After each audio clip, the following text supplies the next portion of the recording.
बिस्मिल्लाहिर्रहमानिर्रहीम। अस्सलाम वालेकुम। कैसे हैं आप सब? उम्मीद है अल्लाह के फजल करम से सब खैरियत के साथ होंगे। आज हम बनाएंगे घर का बनाया हुआ खालिस खोया। ये वीडियो बहुत ही इन्फॉर्मेटिव और बहुत यूज़फुल है, इसको लास्ट तक ज़रूर देखिएगा। तो सबसे मज़े की जो बात है, खोया बनाने के लिए हमें सिर्फ़ और सिर्फ एक इंग्रेडिएंट की ज़रूरत है, जो कि है दूध। 2 किलो दूध लेकर उसको मैंने बॉयल कर लिया है हाई फ्लेम पर। जैसा कि आप देख सकते हैं कि दूध को उबाल आ चुका है और इसके साथ हमें चाहिए थोड़ी सी हमारी तवज्जो और कुछ टिप्स जो कि खोया बनाने में हमारे काम आएगी। बहुत सी जगह ऐसी होती हैं जहां खोया नहीं मिलता, या फिर अगर मिलता भी है तो खालिस नहीं होता।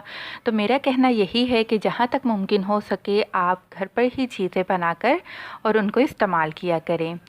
ये देखें, मैंने दूध को पका कर आधा कर लिया है। 2 किलो दूध था तो ये 1 किलो दूध रह गया है। अब मैंने क्या करना है कि वक्फे से चम्मच हिलाते जाना है। तकरीबन 5 मिनट के बाद मैं चम्मच हिलाती रहूँगी और दूध को गाढ़ा करती रहूँगी। मैं दूध को लो टू मीडियम फ्लेम पर रखकर ही गाढ़ा कर रही हूँ। आप फुल फ्लेम पर दूध को गाढ़ा नहीं करिएगा। गर्मियों में आप खोए से बहुत सी डिशेस बना सकते हैं, फ़लूदे में इस्तेमाल कर सकते हैं। इसके अलावा लस्सी या फिर खीर वगैरह जब बनाएं आप खोया इस्तेमाल कर सकते हैं। सर्दियों में भी हलवा बहुत ज़्यादा बनता है, तो आप हलवे में खोए का इस्तेमाल कर सकते हैं। इसके अलावा आप खोया खीर बना सकते हैं। यानी कि सर्दी हो या गर्मी, तकरीबन हर मौसम में हम खोए का इस्तेमाल कर सकते हैं। ये आप बबल से अंदाज़ा लगा सकते हैं कि दूध काफ़ी गाढ़ा हो चुका है। मुझे तकरीबन 40 मिनट हो चुके हैं दूध को गाढ़ा करते करते।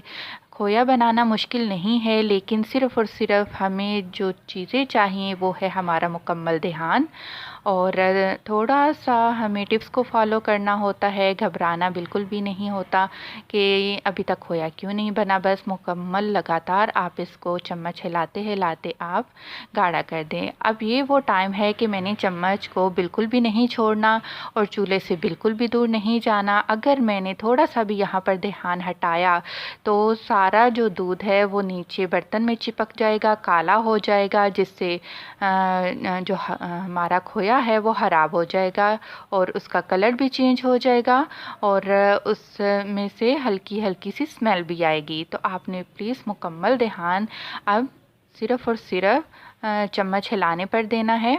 ये देख सकते हैं आप कि जो दूध है वो नीचे लगना शुरू हो गया है। बस आप लगातार इसको स्क्रैच करते करते और चम्मच हिलाते हुए आप दूध को मज़ीद गाढ़ा कर लें।